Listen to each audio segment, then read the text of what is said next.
l'après-midi tombe sur le pauvre village, alors que les derniers rayons du soleil ne sont que faibles, brillant à travers les feuilles scintillantes des toits de chaume bigarrés. Le bruit du vent sifflant à travers les fines fissures de la porte se mêlait au palan d'une femme revenant du champ. Il s'agit de Le, une mère célibataire vivant dans une petite maison délabrée avec ses 2 jeunes enfants, Mei et Kang. La maison des parents et des enfants est située à la lisière du village, nichée au milieu de vieux buissons de bambou stériles. Le toit de chaume était déchiré et a dû être réparé avec de vieilles bâches. Les jours de pluie, l'eau inonde la maison, provoquant des froids aux mains et aux pieds, mais personne dans le village ne s'en soucie. Ils ne connaissent Le que comme une femme pauvre qui ramasse les ordures toute l'année pour vivre de ce que les autres jettent. Le n'est plus jeune. Son visage était clairement marqué par les traces du temps et des épreuves, avec des pattes d'oie au coin des yeux, une peau bronzée et des mains calleuses pleines d'égratignures. Chaque jour, elle se réveille tôt le matin, quitte sa maison miteuse pour se rendre sur une grande plage à la périphérie de la ville. Elle ramassait tranquillement des bouteilles cassées, des canettes de bière, de vieux journaux, tout ce qui pouvait être échangé contre de l'argent. Malgré les difficultés, Le ne s'est jamais plaint. Pour elle, voir ses 2 enfants en bonne santé était suffisant pour continuer. Mais cette résilience ne triomphe pas toujours de la solitude de mon cœur. Passé douloureux il y a 15 ans, la vie de Le n'était pas comme ça. Elle avait une famille heureuse. Son mari, lui, est un homme gentil qui aime beaucoup sa femme et ses enfants. Il est le soutien de famille, un bon bâtisseur apprécié de nombreuses personnes. Le désastre est survenu lorsqu'il a soudainement disparu lors d'un long voyage pour se rendre au travail. Sans un mot d'au revoir, sans laisser de traces, il a quitté la vie de Le et de sa mère comme s'il n'avait jamais existé. Au début, Le courait partout à la recherche de son mari, interrogeait tout le monde, allait même dans les grandes villes, frappant à toutes les portes où il travaillait. Mais tous les efforts furent vains. Les gens disaient qu'il avait eu un accident, qu'il était mort. Le n'y croyait pas, refusait d'accepter la douloureuse vérité. Elle a dû faire face aux rumeurs, aux regards de pitié ou aux ricanements des gens du village. J'ai disparu depuis si longtemps, à quoi puis-je m'attendre? Une voisine était sarcastique. Il est probablement parti pour trouver une autre vie. Ces mots étaient comme un couteau transperçant le cœur de Le, mais elle ne répondit pas. Elle n'a pas le temps pour les disputes insignifiantes. Elle doit vivre, doit élever ses enfants et, plus important encore, doit garder la foi que lui est toujours en vie. 2 jeunes enfants mais, une jeune fille de 15 ans, a compris les choses dès son plus jeune âge.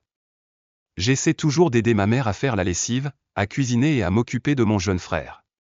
Mais a très bien étudié mais n'a jamais osé rêver de quitter le village, car elle savait que sa mère n'avait pas les moyens de payer ses études supérieures. Kang, son frère de 8 ans, est différent. Je ne comprends toujours pas pleinement la souffrance de ma mère. Kang s'énerve souvent lorsque ses amis se moquent de lui, ta famille est si pauvre et tu n'as même pas de père. Ces mots ont mis Kang en colère, mais il ne savait pas quoi faire à part pleurer et rentrer chez lui en courant. Plusieurs fois, Kang a demandé à sa mère, où est ton père? Pourquoi papa ne revient-il pas avec nous? Chaque fois qu'elle entend cette question, le cœur de Le se serre. Elle ne savait pas quoi répondre, alors elle ne pouvait que tenir son enfant dans ses bras et murmurer, ton père reviendra à la maison. Un jour, papa reviendra. Rencontre fatidique cet après-midi-là, comme d'habitude, Le retourna à la plage. Le soleil commença à se coucher, teignant le ciel d'une brillante couleur rouge-orange.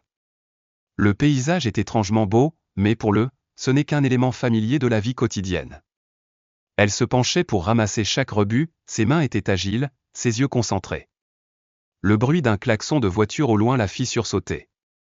Levant la tête, Le aperçut une voiture noire et brillante garée non loin d'elle. De la voiture, un homme est sorti. Il portait un costume soigné, marchait tranquillement, ses yeux froids balayaient le champ, comme s'il s'agissait d'un endroit où il ne voulait jamais mettre les pieds. Le resta immobile. Elle n'en croyait pas ses yeux. Cet homme ressemblait tellement à lui, chaque ligne de son visage, sa silhouette grande et mince, ses yeux, tout lui faisait penser à son mari disparu depuis 15 ans. Frère lui.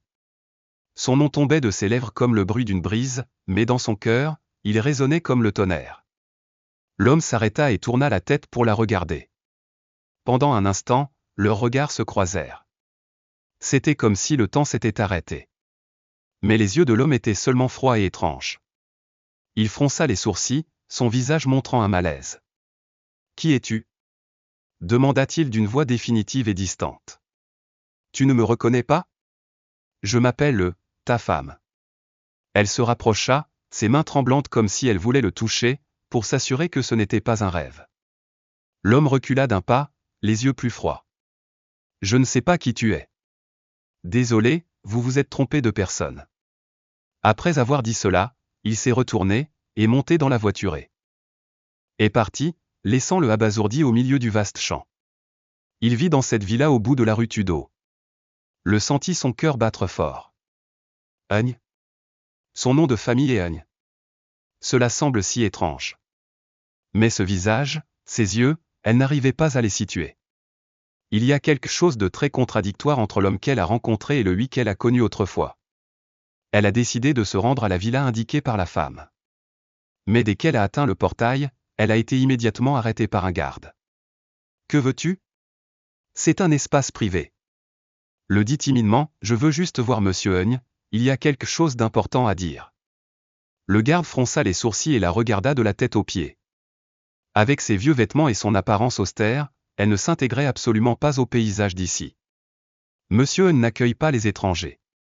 Partez avant que j'appelle la police. Le sentiment d'impuissance est venu. Mais à ce moment-là, de loin, une voiture noire familière est entrée dans la cour. Le reconnut immédiatement l'homme à l'intérieur. La personne qu'elle croit est lui. Sans réfléchir, elle s'est précipitée et s'est placée devant la voiture, les yeux brillants de détermination. La voiture a freiné. L'homme descendit avec un air agacé sur le visage. Qui es-tu? Comment oses-tu arrêter ma voiture? Sa voix froide fit soudainement reculer le. Mais elle a quand même trouvé le courage de dire, tu es lui, mon mari, n'est-ce pas? Tu ne peux pas le nier. L'homme fronça les sourcils, son expression devenant soudain maladroite. Mais il a rapidement retrouvé son calme. Vous dites des bêtises. Je m'appelle Agne, pas lui.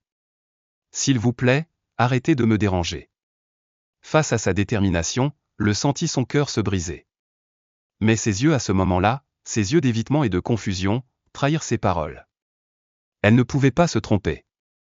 Monsieur Agne est entré dans la maison, laissant le abasourdi. Mais à ce moment-là, une femme de chambre sortit de la villa, la prit à l'écart et baissa la voix, vous voulez en savoir plus sur Monsieur Agne, n'est-ce pas? J'ai quelque chose à vous dire. Le regarda la femme avec des yeux suppliants. Que sais-tu? S'il te plaît, dis-le-moi. La femme soupira, Monsieur Agne n'était pas d'ici auparavant. J'ai entendu dire qu'il vivait ailleurs, qu'il avait eu un gros accident et qu'il avait perdu la mémoire. Il y a environ 10 ans, il a été adopté par une famille riche, puis a commencé à bâtir une carrière. Je ne suis pas sûr de tout, mais les villageois disent qu'il n'est pas un vrai Agne. Le se sentit étourdi. Gros accident, perte de mémoire. Cela pourrait expliquer pourquoi Monsieur Agne ne l'a pas reconnu, pourquoi il a vécu une vie complètement différente. S'il vous plaît, pouvez-vous m'aider à le revoir? J'ai besoin de connaître la vérité. Le supplia. La servante hésita, puis acquiesça. Laisse-moi essayer, mais tu dois être prudent. Ne cause pas de problème. Sinon, nous aurons tous les deux des ennuis. La main de Monsieur Agne regarda le bracelet, son expression changea, sa main trembla légèrement, comme si de vagues souvenirs revenaient. Mais il cacha vite son excitation, sa voix devint plus dure. Tu as tort. Je ne sais pas d'où tu tiens ça, mais ça n'a rien à voir avec moi. Le sentit une épaisse couche de secret l'envahir. Elle a compris que, pour tout clarifier, elle devait approfondir le monde dans lequel il vivait. Le quitta la villa déçue. Mais sur le chemin du retour, elle a accidentellement entendu la conversation d'un groupe de personnes à proximité du quartier. Un homme du groupe a chuchoté, « Est-ce que c'est Monsieur Agne?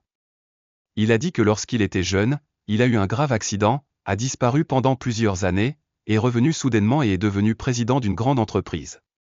Il a sûrement un sponsor.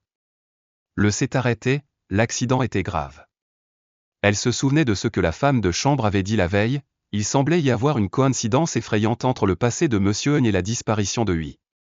Le a décidé d'enquêter davantage sur Monsieur Agne.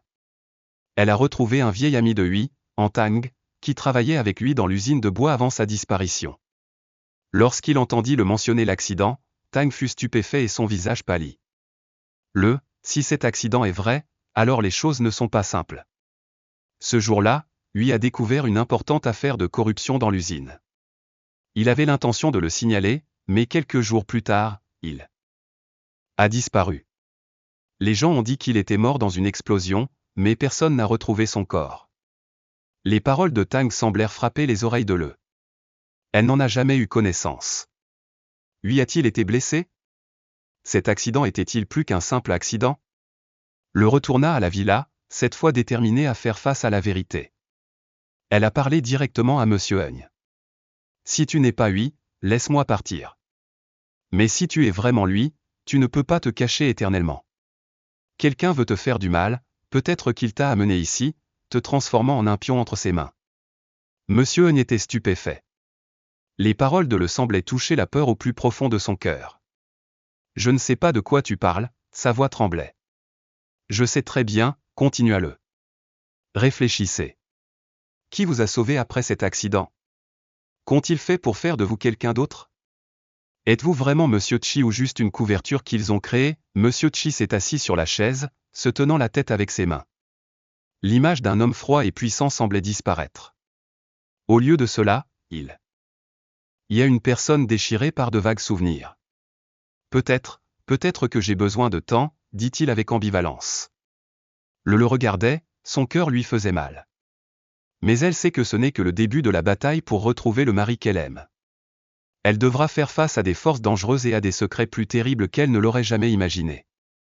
Après cette réunion stressante, Monsieur Chi a commencé à tomber dans un état de contemplation. Les mots de Le résonnaient dans son esprit, le bracelet en argent, les yeux douloureux de Le, et surtout la question es-tu lui? Tout cela ressemblait à d'étranges pièces de puzzle essayant de s'assembler pour révéler une vérité qu'il avait oubliée. Cette nuit-là, Monsieur Chi n'a pas pu dormir. Dans les rêves, des images fragmentaires apparaissent. Une petite maison délabrée, les rires d'une femme douce et de deux enfants innocents jouant près du feu. Il se réveilla surpris, en sueur abondamment. Est-ce le souvenir qu'il a perdu? Le n'a pas perdu espoir. Elle a essayé par tous les moyens d'exploiter les informations sur Monsieur Chi. Lors d'une conversation avec la femme de ménage, elle a appris que Monsieur Chi avait perdu la mémoire après un terrible accident survenu il y a 15 ans. Il a été secouru et ramené chez lui par un homme nommé Truong Van Min, président d'une grande entreprise. Ensuite, à partir de là, bâtissait une carrière sous un nouveau nom. En entendant le nom Min, le cœur de Le se serra. Min est la personne qui était directeur de l'usine de bois où travaillait lui avant sa disparition. Elle n'avait plus de doute. Min est celui derrière tout. Le a décidé d'affronter Min. Elle est allée le rencontrer au siège de l'entreprise. N'ayant pas du tout peur de l'apparence autoritaire de cet homme, cria-t-elle. Qu'est-ce que tu nous as fait? Pourquoi l'as-tu transformé en quelqu'un d'autre? Min sourit froidement, les yeux pleins de Dieu. Tu oses parler comme ça devant moi. Lui est mort il y a longtemps. La personne que tu suis est Chi, la personne que j'ai sauvée et sur laquelle j'ai bâti une carrière. Le n'y croyez pas, pensez-vous que votre pouvoir peut être caché pour toujours? Lui n'est pas mort. Vous avez profité de lui, le transformant en marionnette pour servir vos intérêts. Les paroles de Le stupéfièrent Min. Mais au lieu de le nier, il afficha un sourire diabolique. C'est vrai, lui était autrefois une épine dans mon pied. Mais Monsieur Chi est une personne différente maintenant. Même s'il s'en souvient, pensez-vous qu'il choisirait vous ou la vie luxueuse que j'apporte? Le est parti, rempli de ressentiment, mais elle n'a pas abandonné. Elle croit que l'amour et les souvenirs de famille aideront lui à se réaliser réellement. Les jours suivants, Monsieur Chi se sentait de plus en plus mal à l'aise. Les paroles de Le, l'attitude de Min et même des rêves étranges lui donnaient l'impression de vivre une vie qui ne lui appartenait pas. Il commença à en apprendre davantage sur son passé, rassemblant tranquillement les morceaux restants. Un jour, il visite le petit village où vivaient Le et ses deux enfants. Contrairement au luxe de la villa dans laquelle il vit, la maison de Le est délabrée mais étrangement chaleureuse. Lorsqu'il se tenait de loin et voyait Mei et Kang jouer ensemble, son cœur se serra. Un sentiment de familiarité l'envahit, comme s'il était déjà venu ici, qu'il avait fait partie de cet endroit. Le est sorti et a vu Monsieur Chi. Ses yeux étaient un mélange de surprise et nature et espoir. Frère, pourquoi es-tu venu ici? Demanda-t-elle, la voix tremblante. Monsieur Chi n'a pas répondu immédiatement. Il entra dans la petite maison, ses yeux scrutant chaque recoin. Partout où il regardait, un morceau de souvenir revenait, la photo de famille accrochée au mur, la vieille chemise de Le accrochée à côté de la porte, et surtout les yeux de Mai. Ses yeux ressemblaient étrangement aux siens. Je parla Monsieur Chi avec hésitation. Je ne sais pas qui je suis, mais cet endroit, ces choses me semblent très familières. Le n'a pas pu retenir ses larmes, elle s'est approchée et lui a tenu la main. Je m'appelle lui, votre mari. C'est notre maison. Voici Mei et Kang, nos enfants. Même si j'ai oublié, notre amour est toujours là. Notre famille attend toujours votre retour, les paroles de Le semblaient détruire le dernier mur dans son esprit. Les souvenirs revinrent comme une vague violente. Il se souvenait de l'accident, des jours où il luttait pour gagner sa vie, du sourire de Le et des yeux de Mai lorsqu'elle était enfant. Il se tenait la tête avec douleur, mais en même temps, une sensation de chaleur se répandit. Oui. Je m'appelle lui, murmura-t-il, les larmes coulant sur ses joues. Dans les jours suivants, lui, où Monsieur Chi, a progressivement réintégré sa petite famille. Cependant, il ne peut échapper à la responsabilité de sa vie actuelle. Il savait que pour vraiment protéger sa famille, il devait affronter Min. Lui a décidé de dénoncer les crimes de Min. Avec l'aide de Le et de quelques anciens collègues, il a rassemblé suffisamment de preuves de la corruption et des abus de pouvoir de Min. La confrontation finale a eu lieu lors d'un procès, où Min a été mis en lumière et a été condamné à une peine appropriée. Lui a renoncé au titre de Monsieur Chi, a renoncé à toutes ses propriétés luxueuses pour retourner dans sa famille. Il sait que les années de séparation ne peuvent pas être rattrapées immédiatement, mais l'amour de Le et de ses enfants le motive à recommencer. Un soir, toute la famille était assise sous la faible lumière d'une lampe à huile. Le était assis à coudre des vêtements, mais lisait un livre et Kang plaisantait sur les jeux à l'école. Lui les regardait tranquillement, le cœur rempli de paix. Le dit-il d'une voix étranglée, je suis désolé de t'avoir fait souffrir, toi et les enfants, toutes ces années. Je promets qu'à partir de maintenant je ne te perdrai plus. Le sourit et lui tint la main. Nous attendions ton retour, ça suffit. La famille est la chose la plus importante. Dans la petite maison, les rires résonnaient fort. En fin de compte, l'amour et le regret les ont aidés à se retrouver, mettant fin à des mois de souffrance pour ouvrir un nouveau chapitre de bonheur.